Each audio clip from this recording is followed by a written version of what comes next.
waktu dan kesempatan yang diberikan kepada saya untuk mereview kembali materi pengadaan barang dan jasa.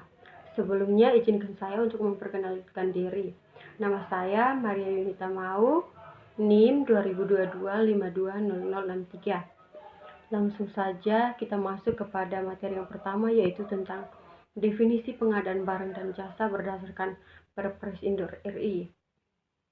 Pengadaan barang dan jasa pemerintahan yang selanjutnya disebut dengan pengadaan barang dan jasa adalah kegiatan untuk memperoleh barang atau jasa oleh kementerian, lembaga, satuan kerja perangkat, daerah, atau institusi lainnya yang berprosesnya dimulai dari perencanaan kebutuhan sampai diselesaikannya seluruh kegiatan untuk memperoleh barang dan jasa. Selanjutnya kita masuk kepada materi definisi dan ruang lingkup pengadaan barang dan jasa pemerintah.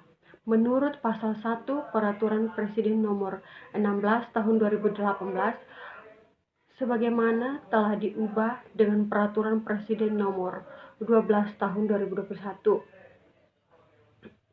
Pengadaan barang dan jasa pemerintahan adalah kegiatan pengadaan barang dan jasa oleh kementerian, lembaga, atau perangkat daerah yang dibiayai oleh APBN dan APBD yang prosesnya sejak diidentifikasi kebutuhan sampai dengan serah terima hasil pekerjaan.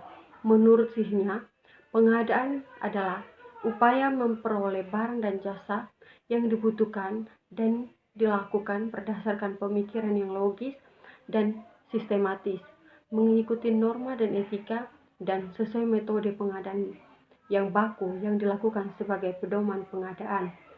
Selanjutnya, kita masuk kepada materi yang selanjutnya, yaitu ruang lingkup pengadaan barang dan jasa. Ruang lingkup pengadaan barang dan jasa pemerintahan ini meliputi 4, yaitu barang, yang kedua pekerjaan konstruksi, yang ketiga jasa konsultasi, dan yang keempat jasa lainnya. Selanjutnya, kita masuk kepada materi yang berikutnya, yaitu tujuan pengadaan barang dan jasa pemerintahan. Yang pertama, menghasilkan barang dan jasa yang tetap, tepat, dan dari setiap uang yang diperbelanjakan, diukur dari spek kualitas, kuantitas, waktu, biaya, lokasi, dan penyedia. Yang kedua, meningkatkan penggunaan produk dalam negeri. Yang ketiga, meningkatkan peran serta usaha mikro, usaha kecil, dan koperasi. Yang keempat, meningkatkan peran pelaku usaha nasional. Yang kelima, mendukung pelaksanaan penelitian dan pemanfaatan barang dan jasa hasil penelitian. Yang keenam, meningkatkan kekusteran industri kreatif. Yang ketujuh, mewujudkan pemerintahan ekonomi dan memberikan peluasan kesempatan berusaha. Dan yang kedelapan, meningkatkan pengadaan berkelanjutan. Penting sekali, bukan, tujuan dari pengadaan barang dan jasa pemerintahan tersebut. Selanjutnya, kita masuk kepada materi yang yaitu perencanaan swakelola. Tahap perencanaan swakelola merupakan tahap persiapan yang harus dilakukan untuk melaksanakan swakelola.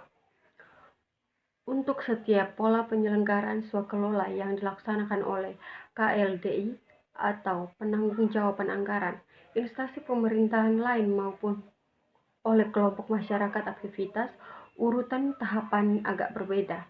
Akan tetapi, keluaran yang dihasilkan pada tahap perencanaan adalah sama. Keluaran tahapan perencanaan terbentuknya tim swakelola, tersusunnya KAK, tersusunnya jadwal perencanaan pelaksanaan pekerjaan, tersusunnya rincian biaya pekerjaan, tersusunnya rencana kerja dan spesifikasi teknis, tersusunnya rencana pengadaan dan kebutuhan tenaga kerja. Dan pada pelaksanaan swakelola oleh instansi pemerintah lain, tersusunnya kesepakatan antara KLDI atau penanggung jawab anggaran dengan instansi pemerintah lain dalam bentuk naskah kerjasama atau nota kesepakatan kontrak antara PPK dengan pelaksana swakelola pada instansi pemerintah lain pada pelaksanaan swakelola oleh kelompok masyarakat. Penetapan kelompok masyarakat, pelaksana swakelola oleh PA atau KPA termaksud menetapkan sasaran, tujuan, dan besaran anggaran kontrak antara PPK dengan penanggung-jawaban kelompok masyarakat sebagai pelaksana swakelola. Selanjutnya, kita masuk ke metode pengadaan barang dan jasa. Metode pemilihan penyediaan sebagaimana disebutkan dalam pasal 38 ayat 1. Metode pemilihan penyediaan barang dan jasa pekerjaan konstruksi atau jasa lainnya terdiri atas 5, yaitu operasi. Yang kedua, pengadaan langsung. Yang ketiga, penunjukan langsung. Yang keempat, tender cepat. Dan yang kelima, tender. Selanjutnya kita masuk kepada materi metode penyedia jasa konsultasi. Yang pertama, seleksi. Seleksi sebagaimana dimaksud menurut Perpres ini dilaksanakan untuk jasa konsultasi bernilai paling sedikit di atas 100 juta rupiah. Yang kedua, pengadaan langsung.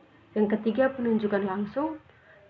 Yang keempat, penunjukan langsung sebagaimana dimaksud dilaksanakan untuk jasa konsultasi dalam keadaan tertentu dalam hal dilakukan penunjukan langsung. Yang pertama, penanganan darurat yang tidak bisa direncanakan sebelumnya dan waktu penyelesaiannya harus segera atau tidak bisa ditunda untuk pertahanan negara, keamanan dan ketertiban masyarakat serta keselamatan perlindungan masyarakat yang pelaksanaannya tidak dapat ditunda atau harus dilakukan segera.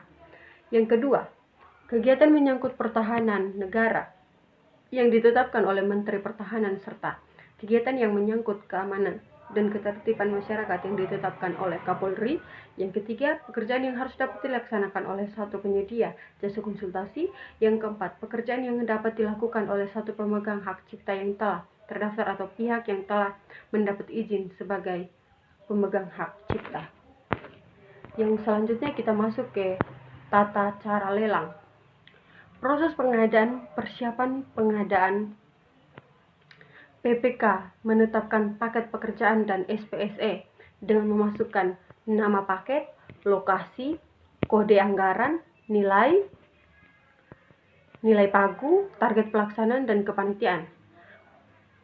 Panitia pengadaan memasukkan ke dalam SPSE kategori paket pekerjaan, metode pemilihan penyediaan barang dan jasa, dan penyiapan dokumen penawaran yang meliputi lelang umum prakualifikasi 2 file, lelang umum pasca kualifikasi 1 file, lelang umum pasca kualifikasi 2 file.